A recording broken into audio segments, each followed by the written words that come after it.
करू आज ठाणे महापालिकेची सर्वसाधारण सभा महापौर सौ शर्मिलाताई पिंपळकर यांच्या अध्यक्षतेखाली संपन्न झाली। आज सकाळी 11:30 वाजता ही सभा सुरू झाली आणि आजच्या सभेपूर्वी काल सर्वपक्षीय गटनेत्यांची बैठक, पदाधिकाऱ्यांची बैठक महापौरांच्या अध्यक्षतेखाली जेव्हा संपन्न झाली त्या बैठकीतच असं ठरलं होतं की आजची जी महासभा आहे त्या महासभेवरती सर्वप्रथम प्रश्न उत्तरं घेतली जातील, नंतर लक्षवेधी घेतली जाईल आणि त्याच्यानंतर विषयपत्रिका घेतली जाईल आणि आजचा दिवस पूर्ण नाही झाला तर सभा अजून एक दिवसही वाढवून दिला जाईल। त्याचप्रमाणे महापौराने आज सुरुवातीलाच हे सर्व जाहीर केलं आणि त्याप्रमाणे सभा सुरू झाली।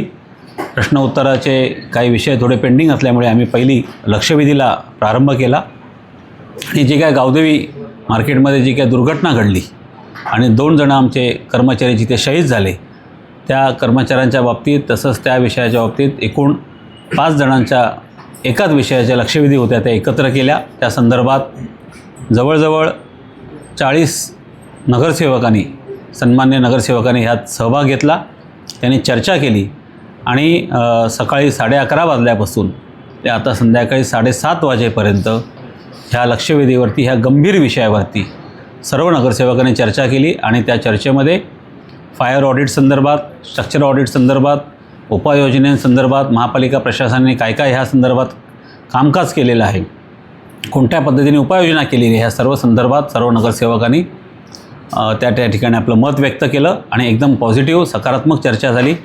आजची सभा ही बरेच दिवसांनी शांततेत पार पडली आणि ह्याचं सर्व श्रेय ठाण्याच्या महापौर सौ शर्मिला पिंपळकर यांना जातं, कारण त्यांनी काल त्यांची भूमिका घेतली होती की सर्व सदस्यांना बोलायचं आहे पण तो क्रम ठरवून घ्या।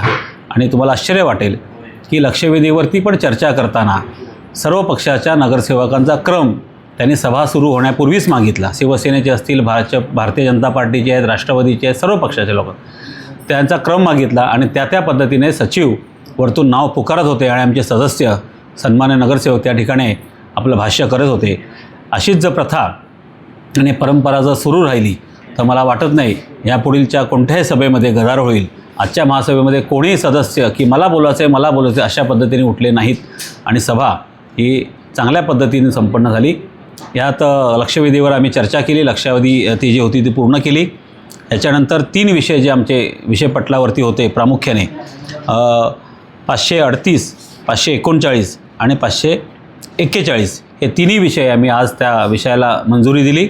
त्यातला एक जो विषय होता पहिलाच तो आमचे सागर सूर्यकांत शिंदे आणि दुसरं एक आमचे आरक्षक गाडेकर, काळू शंकर गाडेकर ह्यांचे दोन्ही विषय, ह्या दोघांनाही जे वीरमरण आलेलं आहे त्यांना शहीदाचा दर्जा देण्याकरता शासनाकडे जो प्रस्ताव पाठवावा लागतो तो प्रस्ताव पाठवण्याकरता त्या दोन्ही ठरावांना आज आम्ही मंजुरी दिली महासभेने। दुसरा विषय होता माननीय उपमुख्यमंत्री अजितदादा पवार यांच्या विमान अपघातात जे शहीद झाले होते त्यांच्याबरोबर त्यांच्या अंगरक्षक होते ते आपल्या दिव्यातले, ठाण्यातले रहिवासी होते शिंदे म्हणून, नंदकुमार शिंदे यांनाही ह्या ठिकाणी त्यांच्या कुटुंबियांना म्हणजे त्यांची पत्नी यांना किंवा त्यांच्या कुटुंबियांना ठाणे महापालिकेच्या सेवात समाविष्ट करून घेण्यासंदर्भातला एक जो काय सिंपत्ती आणि एक सहानुभूतीचा जो विषय होता तोही आम्ही 541 हा विषयही आम्ही आज मंजूर केला। ह्या तिन्ही विषयाचं गांभीर्य लक्षात घेऊन प्रशासनाने ते विषय पटलावर आणले होते। माननीय उपमुख्यमंत्री साहेब एकनाथ शिंदे साहेब यांनी आम्हाला कालच तशा सूचना म्हणण्यापेक्षा आदेश दिले होते की हे तिन्ही विषय तत्काळ मंजूर करा।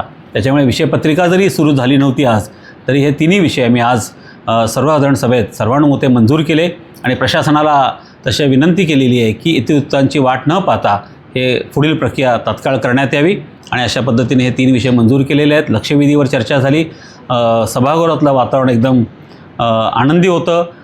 स्वतः उपमहापौर आमचे कृष्णकांत पाटील हे आज खुश होते का त्यांना डायसवरनं खाली उतरावं लागलं नाही आणि एकदम आनंदात वातावरण सर्व झालं आणि मला वाटतं ह्याच्या पुढच्या सर्व सभा ह्या चांगल्या पद्धतीने पार पडतील आणि ठाणे शहराच्या सर्वांगीण विकासाकरता जे नगरसेवक आपली व्यथा मांडणार आहेत त्याला प्रशासनाकडनं योग्य त्या पद्धतीने उत्तर घेतलं जाईल। सर, जसं जगदाळे साहेब 5 वर्षाचं मानधन जे आहे त्या कुटुंबियांना मदत स्वरूपात किंवा देण्याचा प्रस्ताव समोर ठेवलेला आहे.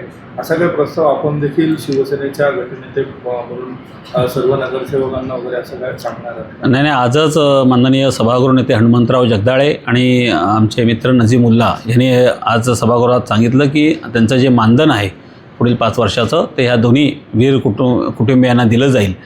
तर नगरसेवकांमध्ये ही चर्चा झाली, शिवसेनेच्या नगरसेवकांमध्ये ही चर्चा झाली आणि आम्ही आज त्या ठिकाणी जाहीर केलं की ज्या ज्या नगरसेवकांना की जे आपले सदस्य आहेत त्यांना आपलं मानधन द्यायची इच्छा असेल त्यांनी तसं लेखी पत्र महापालिका आयुक्त, महापौरांना आणि कॅफोना द्यावं. म्हणजे त्या पद्धतीची पुढची प्रक्रिया केली जाईल, कारण का ती प्रक्रिया करणं गरजेचं असतं. त्याच्याशिवाय ते मानधन डायरेक्ट त्यांच्याकडे जात नाही.